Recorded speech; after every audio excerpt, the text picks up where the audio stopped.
All right, 8th graders, we are in our last chapter, chapter 12.1. We are going to talk about statistics and probability.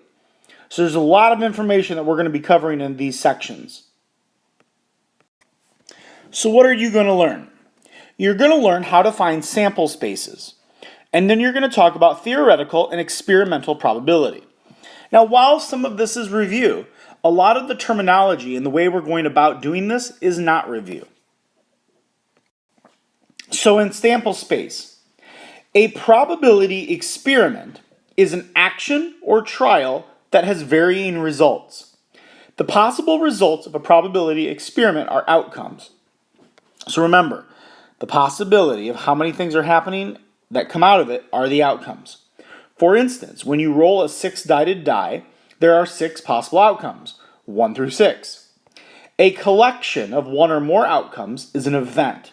So if I said the probability of rolling a 4 is the event. So such as rolling an odd number. The set of all possible outcomes is called the sample space. In example 1, you flip a coin and roll a 6-sided die. How many possible outcomes are there? Well, how many outcomes are there when you flip a coin? 2. How many outcomes are there when you roll a die? 6. So it's 2 times 6. There are 12 possible outcomes. But it didn't ask just how many, it asked the possible outcomes. So we'd have to actually list these. So I'm going to do this. We could have heads and a 1. Heads and a 2. Heads and roll a 3. Heads, 4. Heads, 5. Heads, 6. And we continue that with the tails. And so you would get those 12 outcomes. The next thing we're going to talk about is theoretical and experimental probability. Theoretical you're most used to. That's when you figure out what is the probability that an event or the likelihood that something's going to happen. But experimental probability is when you actually run the process, or you actually run an experiment, and then you tell me the probability. For example, if you would flip a coin 50 times, how many times theoretically would you have a tails? It'd be a half, or 25 out of 50. But if I asked for the experimental probability, and you actually flipped a coin 27 times, then the probability is not 1/2, it's 27/50ths. So that's the difference between experimental probability and theoretical probability. So the probability of an event is the measure of the likelihood chance that the event will occur. Now you probably have already seen this. An impossible event means it's not going to happen. It's a probability of 0. 1 means it's going to happen. And anywhere in between can go from impossible to unlikely to likely and certain. Now you can express probability as a decimal, a fraction, or a percent. The outcomes for a specific event are called favorable outcomes.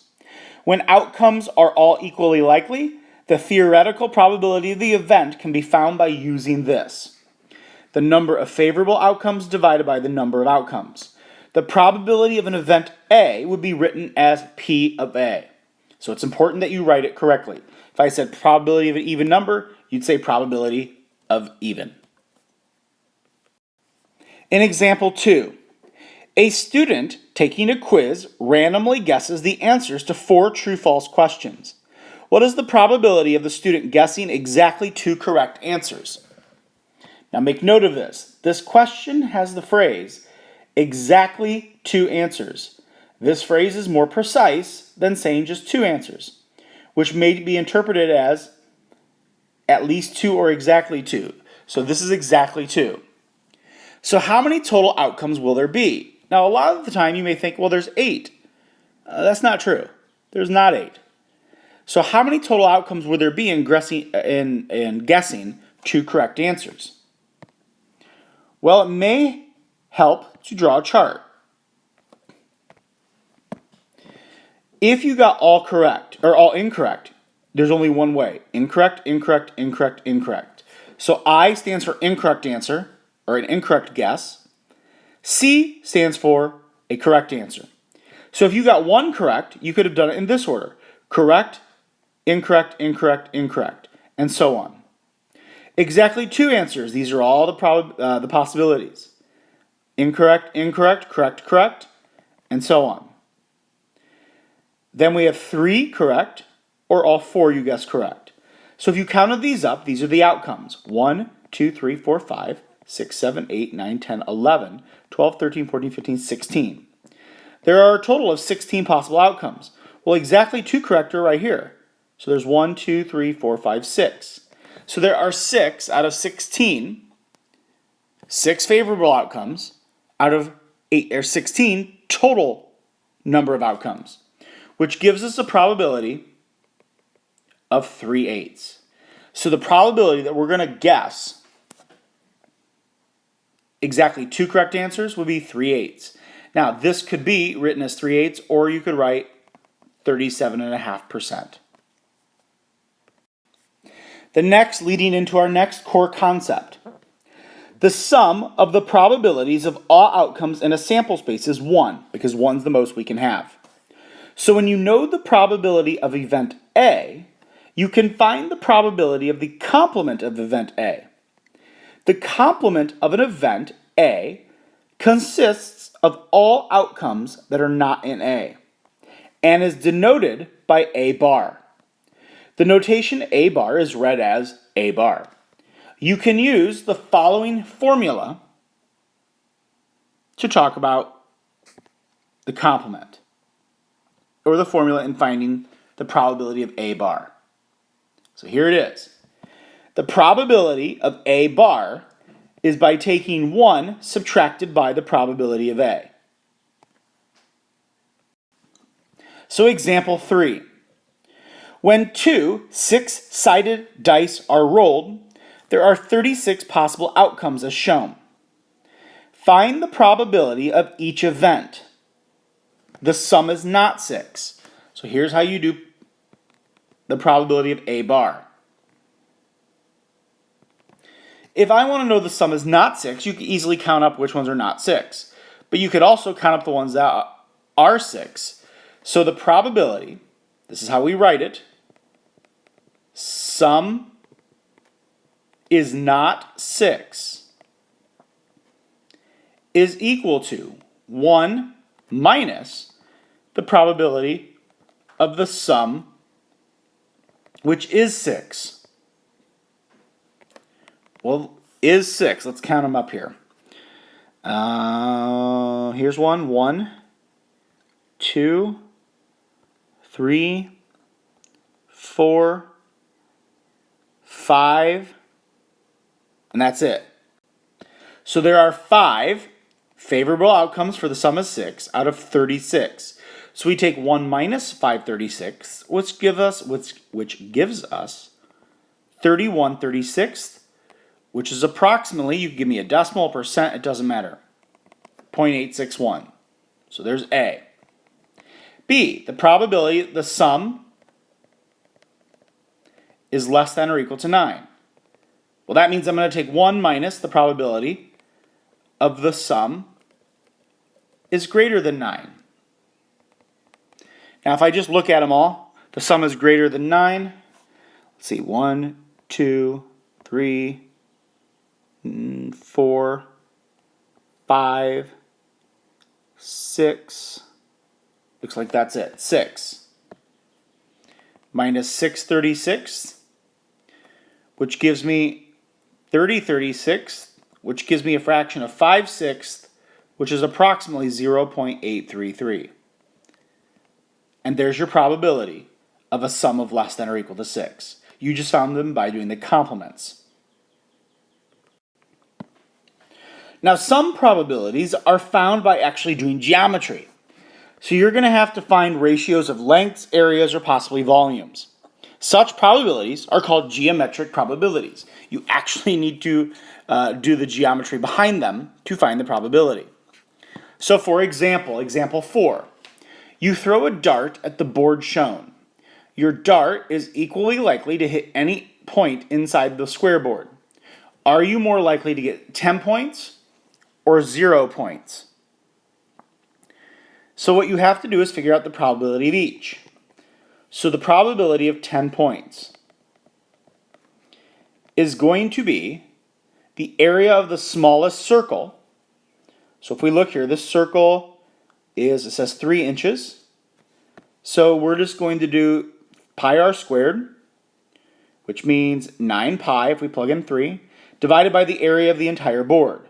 Well, the area of the entire board, 3, that'd be 18 times 18. So 18 squared is 324, which gives us pi 36, which is approximately 9%, or as a decimal, that. Decimals are the best way to go when figuring out geometric probabilities. Now, the probability of 0 points, well, 0 means I have to subtract the large circle from the square. So the square is 324, 18 squared, minus, let's see, that was 9 is the radius of the big circle. So I need 9 squared pi, which is 81 pi, divided by the entire board. So that, if I simplify that, that gives me 4 minus pi divided by 4. And you could just plug that into a calculator, which gives you approximately 0.215. So, you're more likely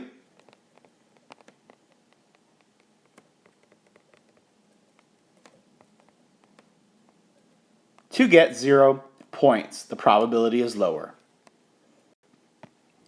Experimental probability is based on repeated trials of a probability experiment.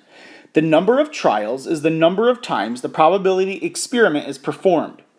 Each trial in which a favorable outcome occurs is called a success. The experimental probability can be found by doing the number of successes divided by the number of trials. So example 5. Each section of a spinner has the same area. The spinner was spun 20 times. Now you'd be asking yourself, well, doesn't it mean each area is 1/4 or 25%? It is for theoretical probability, but not for experimental. The table to the left shows the results, this table right here. For which color is the experimental probability of stopping on the color the same as the theoretical probability? Well, 20 times the probability of red was 5 out of 20, which is 1/4. Well, the theoretical, each of these is a fourth. Well, that's easy. But like blue is 3/20, yellow is 3/20, green is 9/20. Well, red is the same as the theoretical probability. So red would be your answer. In the United States, a survey of 2,184 adults ages 18 and over found that 1,328 of them have at least one pet. The types of pets these adults have are shown in the figure. What is the probability that a pet-owning adult choosing at random as a dog? Really easy. Probability of a dog, 916 over the total, which is 1,328. Which you could simplify into 229 332, which is approximately 69%.